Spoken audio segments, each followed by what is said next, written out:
आज मैनपुरी पहुंचे उत्तर प्रदेश के मुख्यमंत्री योगी आदित्यनाथ ने समाजवादी पार्टी पर जमकर निशाना साधा।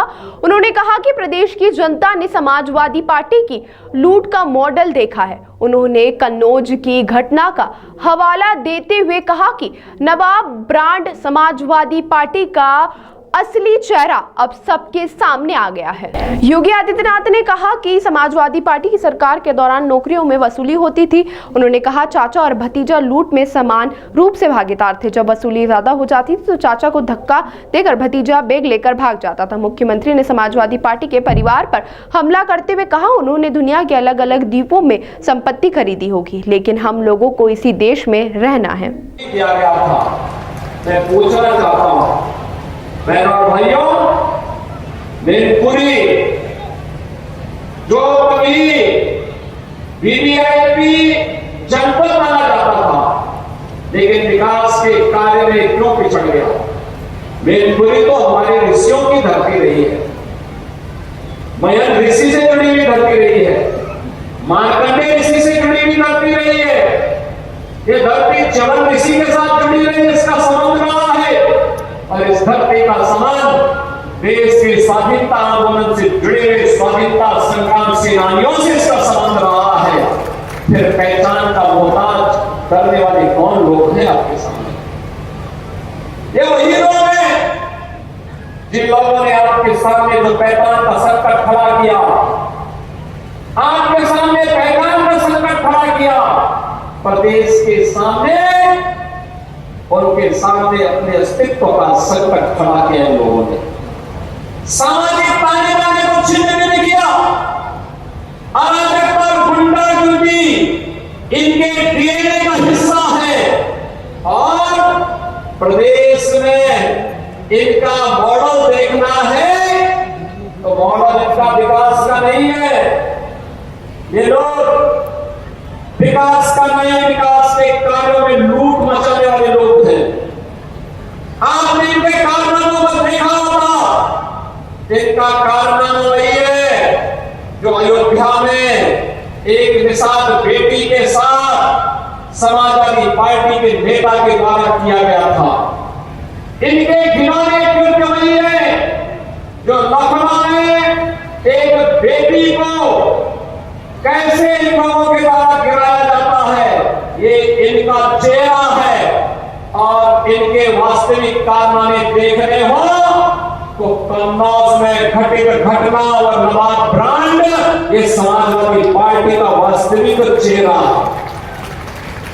आज मैं आप सबसे यही कहने के लिए आया हूं कि बहनों और भाइयों, पहले सामाजिक ताने बाने को इन्होंने छिन्न भिन्न किया, प्रदेश को दंगों के आग में झोंका, विकास के लिए गरीब कल्याण के लिए जो धनराशि राज्य की लगनी चाहिए थी उसमें लूट खसोट किया, नौजवानों को मिलने वाली नौकरी में डकैतियां डाली गई।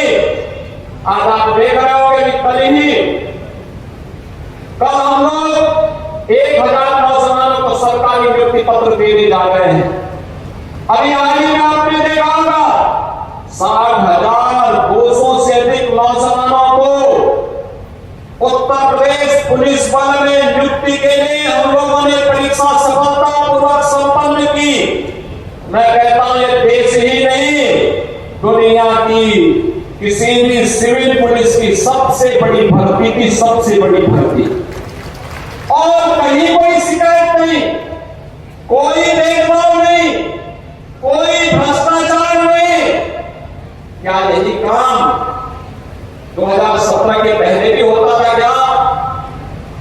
2017 के पहले हर नौकरी बिकती थी, उसकी नीलामी होती थी, वसूली में चाचा और भतीजा समान के भागीदार होते थे, और बाद में जब ज्यादा वसूली होती थी तो चाचा को धकेल दिया जाता था, भतीजा अकेले ही बैग लेके भाग जाता था।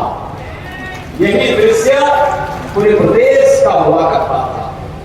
विकास के नाम पर यही लूट खसोट बची हुई थी, यही लूट पूरे प्रदेश में बची हुई थी। बहनों भाइयों, इनको मैनपुरी की चिंता नहीं थी, इनको इटावा की चिंता नहीं थी, इनको स्वयं की चिंता थी, इनको प्रदेश की चिंता नहीं थी, क्योंकि इनको स्वयं की चिंता थी।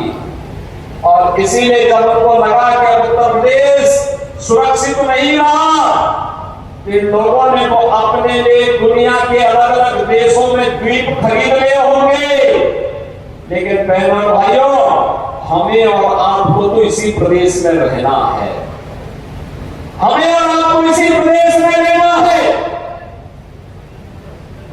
चाचा की तो नियति ही है हमेशा धक्का खा करके वहीं पड़े रहना, लेकिन बहनों और भाइयों, उत्तर प्रदेश वासियों को धक्का खाने की आदत से अपने आप को हारना पड़ेगा। सम्मान के साथ राष्ट्रवादी मिशन का सिपाही बनकर के आगे बढ़ने की हमें आदत डालनी पड़ेगी। और इसी के लिए ये 450 करोड़ रुपए की विकास की परियोजनाओं की सौगात लेकर के आज मैं आपके पास इस मंच के साथ आया हूं। मैं आपको आह्वान करूंगा, आज तो प्रदेश में दंगा नहीं होता, आज